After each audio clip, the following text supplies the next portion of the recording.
আমরা আপনাদেরকে অপমানিত হতে দেখে যখন দেখি যে আপনারা বড় নেতাদের গাড়ি পিছিয়ে পিছিয়ে দৌড়ান, ক্রাউডকে আপনারা এভাবে এভাবে সরান, তখন আমাদের কিন্তু আমরা কষ্ট পাই, আমরা অপমানিত বোধ করি। ফলে আমরা আপনাদের সমব্যথী, আমরা জানি যে আপনাদের কষ্ট হচ্ছে। আশেপাশে যদি ছাত্র দলের ভাইরা থাকেন, এটা আমি আপনাদেরকে ক্লিয়ার করতে চাই যে আপনাদের সাথে আমাদের কোনো শত্রুতা নাই, এবং আমরা আপনাদের পক্ষে ছিলাম সবসময় যখন আপনারা নির্যাতিত হয়েছেন, এখনো পক্ষে আছি। এবং আপনাদেরকে আমাদের কথাগুলো বুঝতে হবে। আপনাদের কাজ না নেতাদের পেছনে নেতারা গাড়ি নিয়ে যাবে, আপনারা গাড়ির পেছনে পেছনে দৌড়াবেন। এটা দেখতে আমাদের আমাদের হৃদয় ফেটে যায় যে আমাদের ছাত্রদেরকে এভাবে ব্যবহার করা হচ্ছে।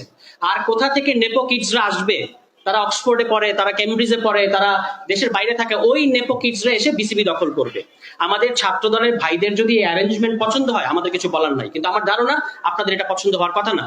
আমরা আপনাদেরকে অপমানিত হতে দেখে যখন দেখি যে আপনারা বড় নেতাদের গাড়ি পিছিয়ে পিছিয়ে দৌড়ান, ক্রাউডকে আপনারা এভাবে এভাবে সরান, তখন আমাদের কিন্তু আমরা কষ্ট পাই, আমরা অপমানিত বোধ করি। ফলে আমরা আপনাদের সমব্যথী, আমরা জানি যে আপনাদের কষ্ট হচ্ছে।